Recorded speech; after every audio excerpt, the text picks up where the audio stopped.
Roberto Neris, y en este momento le damos la bienvenida a dos invitados quienes nos van a educar sobre lo que es la parte legal, los procesos no penales y lo que está ahora mismo en el tapete, el caso de Emily, la pobre jovencita niña menor de edad que fue vilmente asesinada el pasado año y que ha consternado toda una sociedad. Estoy con el licenciado Sabino Quesada, que le damos la bienvenida, también nuestro hermano Yeuri Smith. Buenas noches, Infante.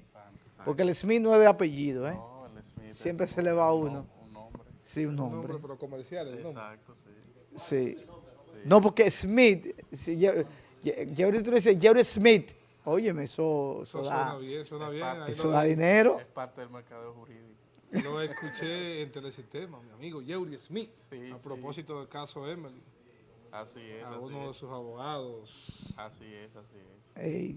Bueno, miren, ya formalmente quisimos invitarlo por el tema que está en el tapete y la confusión, a nuestro entender, que hay en la población sobre la sentencia dictada en esta semana a los imputados Marlon Martínez, con 30 años, privado de libertad, y a su madre, Marlene Martínez, con 5 años. La población esperaba otro veredicto de los jueces a los imputados, y esto incluso conllevó a que San Francisco se prendiera por las 4 esquinas. Hubieron disturbios y de verdad que todo el país ha estado dando opiniones encontradas sobre el proceso. Si fue lo que mandaba, si no fue, si el proceso, los jueces se apoyaron ante las leyes o si simplemente se dejaron llevar del pueblo, de la petición del pueblo. Primero, buenas noches y te agradezco grandemente tu invitación a tu programa, pero ya tu respuesta, entiendo que se crearon expectativas, quizá la propia autoridad, el propio fiscal, creó lo que la sociedad tomó como uno, digamos, el palé. Ya este es un palé de 20, el 30. fiscal, te refieres al exfiscal Regis Victorio. Al exfiscal Regis Victorio, que prometió como abogado, como fiscal, que le iba a dar 20 años a Marlon y 30 años a Marlon. Yo creo que eso es un error en cualquier abogado, cualquier fiscal, aventurarse a decir qué tiene como resultado en un proceso penal, máxime cuando todavía no se han desarrollado las pruebas, no se han entrado en discusión. Yo decía por ahí esta mañana que el abogado tiene que ir al proceso con el 50% del caso ganado, el 25% a la duda y el 25% al conocimiento del otro. Porque tú no puedes pensar que los demás son tontos y que no tienen medios para defenderse. Yo creo que esas expectativas que se creó la población fue lo que trajo como consecuencia ese enojo que terminó finalmente con una persona herida en una mano, con quema de neumáticos, con desórdenes, con atracos. Daño a la propiedad ajena. Con raterismo en la noche, que vi que frente a un licorector atracaron a una persona, y todo eso fue fruto de esas expectativas que se crearon respecto de ese caso. Personas que debieron sentarse fríamente a analizar el caso, literalmente dejaron el caso en manos de las redes sociales, de los medios de comunicación, y pidieron, a mi juicio, pidieron la objetividad de ver qué fue lo que realmente ocurrió con esa niña que lamentablemente murió, ya conforme a la disposición de la sentencia, murió por acto de tortura y barbarie y por un intento de aborto. Ahí voy con esa pregunta, porque todavía no hay una definición o un término o una seguridad concluyente de qué fue lo que le provocó la muerte realmente a la jovencita. Si fue el aborto, si fue el famoso golpe que recibió en la cabeza, o sea, eso quedó como en el aire. Fíjate que literalmente el perito que fue el patólogo, dejó eso en el aire. En el aire. Porque dijo, o puede morir por un golpe que recibió en el cráneo, por un objeto duro, del hecho del sujeto, fue que dijo. o pudo haber muerto, perdón, por el asunto de la perforación del útero. Ahora bien, el razonamiento que nosotros nos hacemos como abogados y no lo hemos hecho varias veces. Si tú tienes la intención de asesinar a una persona, y creo que eso lo razonó también el juez, ¿qué importancia tendría tú hacerle un aborto a una persona que ya tú tienes la predeterminación de matarla? Sí. Tú la matas y ya muere la criatura. O sea, el juez dejó por sentado, de que a esa joven la llevaron ahí a hacerle un aborto. Y que posteriormente, por alguna razón, salió mal y fue sometida a actos de torturas y barbaries. Eso fue lo que dijo la sentencia y eso fue lo que el tribunal dio por establecido. Ahora bien, lo que pasó ahí, lo que causó la muerte, eso se quedó en el aire. O sea, esa verdad no salió. No se ha concluido esa verdad. Se produjo una sanción que entiendo que respecto a Marlon fue ejemplarizadora, ¿verdad? Pero no se determinó la verdad, no se determinó qué pasó en ese apartamento. Y entiendo que no se determinó qué pasó ahí porque no eso fue negligencia del Ministerio Público, no investigar a fondo y llevar incluso al caso ante los jueces pruebas contundentes sobre lo que pudo haber ocurrido, poder llevar, si se quiere, la escena, ¿verdad? En un plano de que tanto los jueces pudieran entender como también la población de qué ocurrió en ese apartamento. Para eso debieron entonces crear una estrategia que no debían violar, que debían seguir su estrategia hasta lograr el resultado final con una condena ejemplarizadora para ambos. No sé si tú me entiendes. ¿Por qué? Porque hay muchas cosas que no se hicieron. Por ejemplo, no se le hizo una experticia al apartamento, a ver, la policía científica para verificar si ahí habían huellas no solamente de Marlon ni de la jovencita, sino que habían huellas de otra tercera persona, que hay una presunción de que no solamente él se encontraba en ese apartamento, ¿verdad? Porque es literalmente imposible que a la fuerza tú a una persona tú le practiques un aborto sin tú literalmente por lo menos ponerle algún tipo de anestesia o algo, porque eso generaría un escándalo enorme. Claro. Que donde viven personas, yo no sé si tú has tenido la oportunidad de ver un parto legal, normal de una mujer. Yo soy padre. Eso es el puro demonio, una mujer llorando. Sí. Eso suena. Entonces hay que ver por qué el Ministerio Público y la policía no trató de verificar. Y yo creo que tengo la respuesta de eso. Mira lo que pasa. Ajá.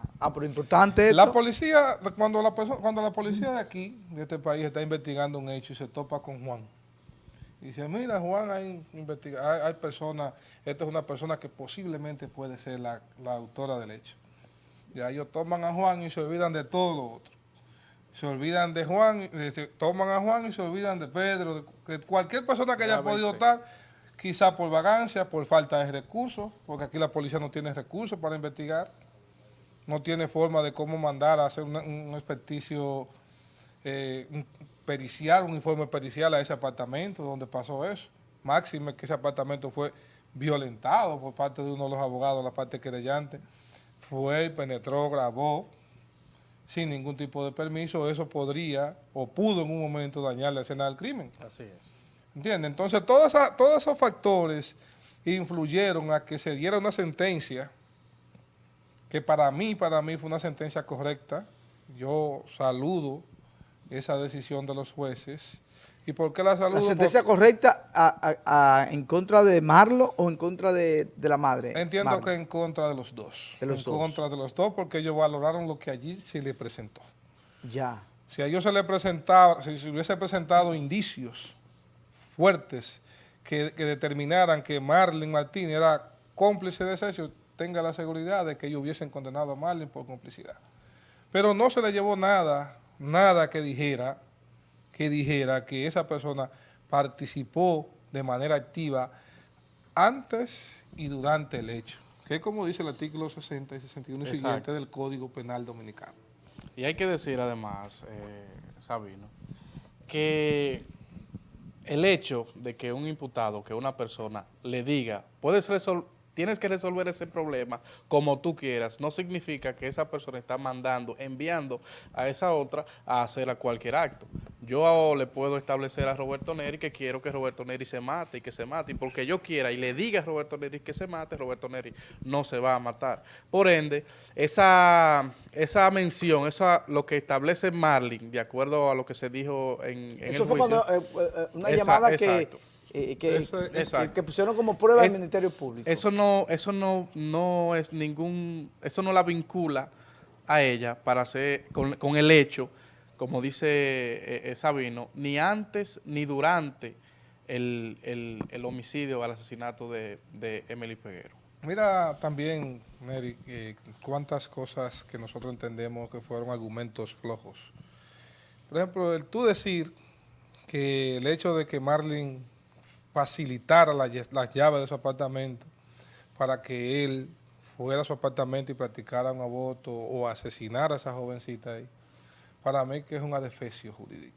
Usted pensar que usted va a aprobar eso, porque a mi casa entran libremente mis hijos, claro, y tienen llave mis hijos. Claro, yo tenía llave. Entonces, ¿qué se creyó? ¿Qué se creyó que yo considero como abogado que es un error? Se creyó que con sacar a Simón Bolívar Ureña del proceso y tomarlo como testigo. Ese es el boli. El boli, sí, porque ese nombre nadie lo conoce. Simón Bolívar Ureña se llama. Sacarlo del proceso. Yo creo que fue un error grande. Para utilizarlo como testigo en el proceso, yo considero que fue un error. Sí. Y es un error que viene cometiendo la Fiscalía, no solamente en este proceso, sino desde el año 2007. No sé si tú recuerdas cuando mataron o asesinaron al abogado Adelvis Rodríguez. Claro, claro. Se tomó creo que el joven se llamaba Guillermo, se tomó a él como testigo, le hicieron un... ¿Ese era el del parqueo? Ajá. No, ese era uno que andaba con ellos. Ah, ok. Le tomaron un anticipo de prueba sobre la base de que supuestamente lo podían asesinar, y entonces lo que presentaron al tribunal fue una declaración testimonial de él escrita. Pues lo mismo hicieron con Simón Bolívar, le hicieron un anticipo de prueba en el cual se pretendía literalmente hasta vulnerar el debido proceso, porque el día que iba a declarar llevó un abogado. Yo no entiendo cómo un testigo que va a declarar va a llevar un abogado. Mire, este es mi abogado, yo soy testigo, pero usted aquí su calidad es testigo. Un testigo no lleva abogado. Es de testigo, simplemente usted tiene que ver lo que usted vio, yo o pudo tratar con sus propios ojos. Ahora bien, esa entrevista que se le hizo a Simón Bolívar Boli dio a la luz esa conversación que dice Smith, que en un momento de forma aguda y fuerte, la señora Marlin le dijo a Marlon, resuelve tu problema y resuélvelo rápido. Ese texto fue lo que tomó la Fiscalía como bueno y válido para justificar una supuesta complicidad en el proceso. Yo entiendo que Simón Bolívar Boli no tenía ningún tipo de imposibilidad de que no pudiera ir él ahí personalmente al tribunal y explicarle al tribunal qué fue lo que pasó. Yo entiendo que si el tribunal pudiese valorar de manera oral, verlo, hablar, no era lo mismo que en un proceso penal oral, un escrito que se somete. Entiendo que una equivocación, ese acuerdo que llegaron con el Boli, lejos de beneficiar al proceso, benefició al Boli.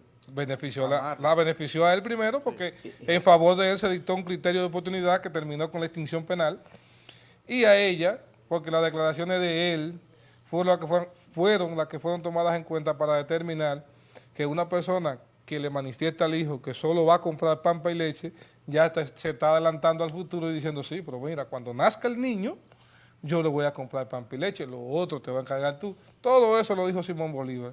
Cuestiones que pudieron oralizarse en la audiencia y sin ningún tipo de necesidad. Si usted va hoy a Moca, a un pabellón de esos que dan juegos de baloncesto, usted vaya a béisbol y ahí dándole práctica a los hijos. Y nadie lo ha matado. No se siente amenazado. ¿Por qué? ¿Por qué hacen un anticipo de prueba? ¿Por qué no lo traen aquí y lo cuestionan? Y yo estoy seguro que algo le hubiesen extraído a él que pudiera vincular a la señora Marlin.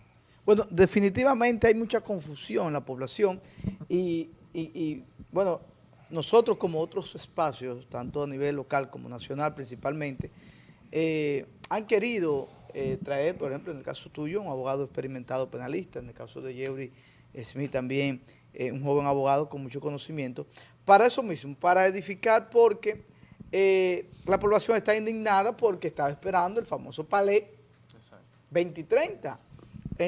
Al no ocurrir así, pues la población se ha tirado a las calles e incluso ha puesto en duda el sistema judicial dominicano, que incluso abogados, ustedes, han elogiado el trabajo de los jueces, que fue la decisión en base a lo que los jueces vieron. Incluso los jueces tomaron, según los conocedores, la parte que implicaba una mayor pena que por asunto supuestamente de sustracción de menores, que según el Código Procesal Penal va de 2 a 5 años, sí, o a 6 años. Más sin embargo, el ocultamiento de cadáver tiene una pena menor. De 6 meses a 2 años. A 2 años, o sea, pero, que si la condena por el ocultamiento de cadáver, que fue el delito que se entiende para la población mayor, hubiese sido 2 años que le canta.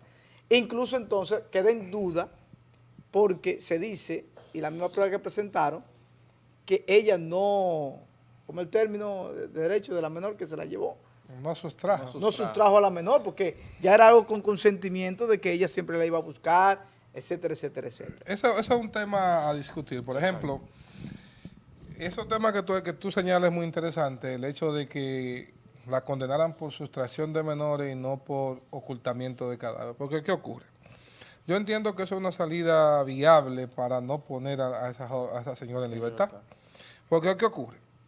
Si a ella le dan por establecido los hechos primero de ocultamiento de cadáver, entonces ella pudiera ser la autora intelectual del ocultamiento de cadáver, porque ella ordenó a Simón Bolívar que ocultara el cadáver. Pero materialmente quien ocultó el cadáver fue Simón Bolívar, porque incluso ella estaba detenida cuando todavía andaban dando bandazos con el cuerpo por ahí, llevándolo de un lugar a otro, y ella estaba presa ya. Lo que con eso te determina a ti de que ella no pudo ejecutar materialmente el hecho, sino Simón Bolívar. Entonces, si al autor principal del hecho le dan un criterio de oportunidad, ¿cómo van a justificar una complicidad frente a un autor principal que se encuentra literalmente descargado de los hechos? Pero aun cuando en el peor de los casos la condenasen así a 2 años de prisión, entonces tendrían que ponerla inmediatamente en libertad por efecto del artículo 241 del Código Procesal Penal, que entre otras cosas señala que la prisión preventiva cesa cuando su duración supere o equivalga la pena mínima aplicable en caso de posible condena. ¿Qué quiere decir eso? Que encontrándose ella en prisión preventiva y sobre una sentencia que adquiere la cosa juzgada y no irrevocablemente juzgada, en el cual se encuentra pendiente un recurso de apelación, es evidente que ella es un preso preventivo antes de que se conozca el recurso o pase el plazo del mismo. ¿Qué quiere decir eso? Que inmediatamente la condenen a 2 años, el tribunal tiene que ordenar el cese de la medida de coerción. ¿Por qué? Porque todavía entonces queda un recurso de apelación pendiente que la Corte puede válidamente condenar a 6 meses. Entonces, si la Corte condena a la pena mínima, acogiendo circunstancias atenuantes por tratarse de la madre, del autor de los hechos, y lo condena a 6 meses, y ella tiene 2 años preso, entonces no estamos aplicando justicia. Entonces yo creo que eso fue la salida que se buscó. Ahora bien, con respecto a la sustracción, es un criterio muy personal mío, y no tiene nada que ver con... Yo entiendo que el artículo 354 del Código Penal Dominicano, lo que el engaño que dice que sustrae a un menor con engaño, bajo falsa identidad y creencia, yo creo que esa conversación se debe de tener con el menor, para tú sustraerlo de su casa sin el consentimiento de los padres. Pero una vez tú conversas con alguien adulto de la casa y le dices, yo voy a ir allí con el hijo tuyo, con tu hijo, a buscar unos papeles, y de ahí tú te vas a otra cosa, yo entiendo que eso es un tema a discutir, porque ya un adulto que se encontraba en la casa permitió que tú te la llevaras. Y el engaño quizás pudiese haber sido con respecto al adulto y no con respecto al menor, porque al adulto fue que le dijeron, exacto, voy a llevarla allí a buscar unos papeles, y ella consintió. Eso seguro, lo que yo pude ver, ¿entiendes? Eso no es un criterio personal mío, que puedo, Sí. puedo estar equivocado, pero estamos frente a un es un caso, criterio bastante simple y complejo a la vez, porque escuchando ahora, escuchándote a ti y escuchando tantos abogados, que en lo personal yo le he dado seguimiento, no más bien le di tanto seguimiento al caso porque ya había escuchado a algunos penalistas hablando precisamente de eso, que a Marley no la podían condenar a 20 años por el asunto de las pruebas que había. Entonces, viendo eso, me comienzo a escuchar los abogados y realmente era algo simple si se hubiese hecho el trabajo como se debió de hacer, que era lamentablemente el Ministerio Público, que en ese entonces encabezaba el magistrado Reyes Victorio, y también el abogado defensor, que ahora ha salido como todo un superhéroe, pero que a mi entender, yo digo, bueno, si hubiese sido un superhéroe, él hubiese trabajado para que esas pruebas hubiesen sido fehacientes y poder condenar, el mismo código, poder condenar a Marley. Que incluso, señor director, tenemos imágenes ahí de una valla, la valla, mire. O sea, para mí eso fue una burla. Yo entiendo que... Eso fue, miren, Eso cae yo no conozco al abogado. Si me pusieran a mí ahí, Sí. yo mandara que quitaran eso. No, es que eso no fue fortuito. Por ejemplo, ahí entro yo, que mi carrera es marketing, yo soy publicista. Tú haces una valla así y conseguir una foto así, eso no es lo loco. Eso no es que yo bajé una foto tuya del internet, pan, es una valla muy grande y esa foto tiene mucha calidad. ¿Qué quiero decir con esto? Que cogieron cuadros para tirarse Sí, esa foto fue tomada para una valla. preparada. Y que yo sepa, él no es político, ni es candidato. No es político. Por Hasta ahora. ahora. Ahora. Hasta el momento. Entonces, vi algunas expresiones de él. Porque yo sé que sabe lo mismo que tú me estás diciendo y lo que han dicho todos los abogados penalistas del país. Yo me imagino que lo sabe. Pero yo entiendo lo siguiente. Yo entiendo que quizás no podemos nosotros tildarle la culpa al Ministerio Público, quizás ni al actor civil, quizás una culpa directa de lo que sucedió. Quizás una culpa pudiéramos atribuirle a ellos el no darse cuenta de cuáles eran los hechos que ellos podían probar. Pero que ahí es que voy, es que es ¿Cuáles un caso simple, a mi entender, como ignorante del derecho, un caso simple porque si hay un hecho, lo que yo tengo que llevar es investigar a fondo, porque una de las cosas que yo me he sorprendido es que no se sabe de qué murió Emily. No se sabe. Y se quedó eso en el aire, los jueces Óyeme, no determinaron. Es que eso es ¿De lo que qué yo murió? digo, ve acá, ¿y cómo es que no se sabe de qué murió esa niña? Lo que ocurre, mira, hay muchas interrogantes. Por ejemplo, la defensa decía que el golpe contundente que tenía la niña lo recibió al caer del puente de la Guama, que es una probabilidad. Sí, pero hay otro punto, déjame decirte. Los médicos que dicen... él no la bajó por el ascensor. No, pero no creo que un golpe, que bajándola por la Exacto. escalera se dé un golpe contundente que le produzca la muerte. Espérate, No creo. está bien, pero óyeme, si tú estás desangrándote, tú estás débil. No es lo mismo un golpe, tú en tu sano juicio y en salud, vamos a llamar así, que tú ya débil, desangrándote, y que te bajen, que se te cargue, y un hierro de eso, porque eso es hierro lo que hay ahí. Porque hay muchas probabilidades, por ejemplo. ¿Qué digo yo? O sea, El perito dice que ambos, Que ambos golpes. ella lo pudieron recibió causar la cuando ella muerte. estaba viva. Exacto. Entonces habrá que ver por eso si mismo, cuando lo arrojaron al puente ella estaba viva. yo creo, Porque hay esa posibilidad también. yo Y más eso- creo que ella estaba viva cuando la estaban bajando por la escalera. Lógico que te pone a pensar a ti que no estaba viva cuando la arrojaron al puente.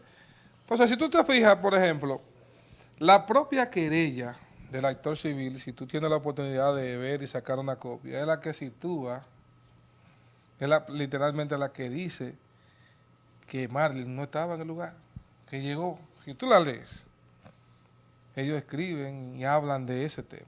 Entonces, si tú hablas de ese tema, por eso yo digo que yo no puedo tildarle ningún tipo de irresponsabilidad al Ministerio Público ni al actor civil, porque creo que este proceso se ha conocido en un tiempo récord.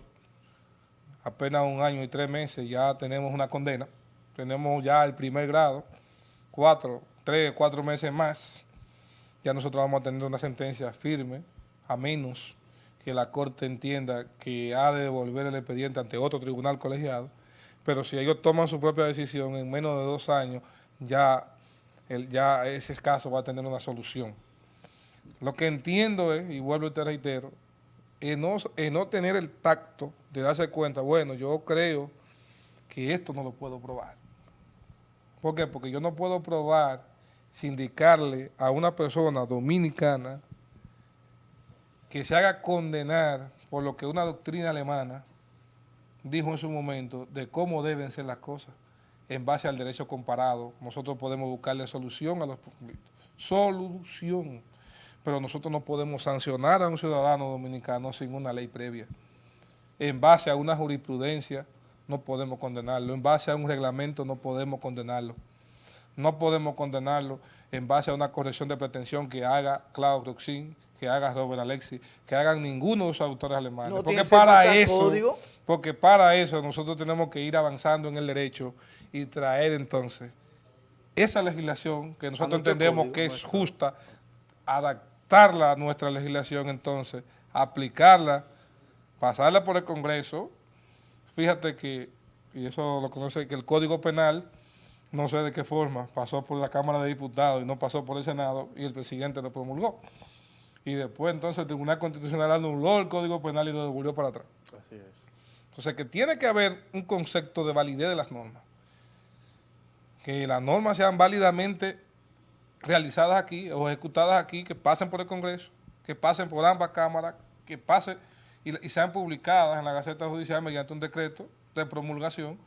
Mientras eso no pase, a nosotros no nos pueden aplicar una ley que no esté previamente establecida antes de yo cometer el delito. Pues tampoco pueden crearme la ley para después aplicarme la ley. Eso no puede ser retroactivo. Tiene que estar preconstituida la ley y el juez también. Vamos a hacer un cortecito y luego del corte vamos a ver, porque ya esto, mucha gente lo ha debatido e incluso lo conocen al dedillo, principalmente los que conocen derecho, sobre qué va a suceder ahora, que dice el fiscal Alain que va a haber, se me va el término de derecho, Van a apelar. Recurso de apelación. Sí. El mismo Hopperman dice que va a haber recurso de apelación porque esa sentencia, etcétera, etcétera, etcétera, pero está la parte defensora de Marley que también puede... Yo creo que ninguno está conforme con la sentencia, porque la sentencia lo perjudicó a todos. O sea, ninguna de las partes. Ninguna de las partes. O sea, Por primero, vamos a la pausa Ok. y luego de la pausa. Entonces vamos a hablar de qué depara el futuro inmediato, como tú estabas hablando, de que eso puede llevarse 1, 2, hasta un año más para ya asentar una sentencia definitiva. Vamos al cortecito. Mira, ya llegaron, ya llegó. Dice el refrán, Pedro que ladra no muerde. Vamos al corte, señor director.